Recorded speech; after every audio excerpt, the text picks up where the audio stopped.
Well, for several years running, the tech giant Apple has been this country's most lucrative company. It regularly earns tens of billions in profits every year. Despite that, for reasons that aren't exactly clear, lawmakers are eager to give Apple tax breaks that you're not getting and could never get because, sorry, you're not Apple. For example, in return for expanding its campus in Austin, Texas, Williamson County, where Austin is prepared to give Apple a property tax break worth more than $20 million. Again, are you getting anything like that? Probably not. Why are they getting it? Chip Roy is a Republican. He's the congressman-elect for the 21st Congressional District of Texas, and he joins us tonight. Mr. Roy, thank you very much. Congrats, by the way, on winning, and thanks for coming on tonight. Why in the world would any county give Apple a tax break? Well, you know, that's a great question. It's a question that I've been asking, and I know that there's a popular mode of doing business in this country now to try to pay businesses to move to your state, but I don't think you need to pay people to move to Texas. Texas is a great state with low tax rates and good reasons to move here, so I don't understand why we would give upwards of $50 million to a company that has close to $250 billion in cash in the bank and $1 trillion market cap, which is bigger than the GDP of about 180 countries.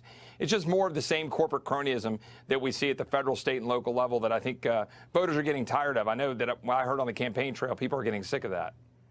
Nobody says anything about it. I mean, when Amazon did this in New York, one of the only people, and I'm ashamed to say this, was not a Republican, just the opposite, was Alexandria Ocasio-Cortez. And everyone else on both sides sort of, no, Amazon good, Amazon good. Why does nobody raise an alarm over this kind of behavior? Well, I think a lot of people, particularly on the Republican side of the aisle, hide behind job creation, and they think that, well, we just throw money around, it's going to create jobs. And the fact of the matter is, I think we are chasing, good money after bad, while we throw money at corporations that have tons of resources. And frankly, they're not sharing our values. Corporations are attacking our core Texas values, our core American values. You've got Tim Cook lecturing us about border security and how we're somehow inhumane because we want to have border security. What is inhumane is having cheap labor in China prop up your profits and then tell us how we should live our lives in Texas. And I'm frankly kind of sick of it. I think it's inhumane that little girls are getting sold into the sex trade because we don't have border security. And yet we're getting lectured by Tim Cook about what we need to do and being held ransom for $50 million in Texas when they've got $250 billion in cash in the bank. And I just don't think that's the way things ought to fly.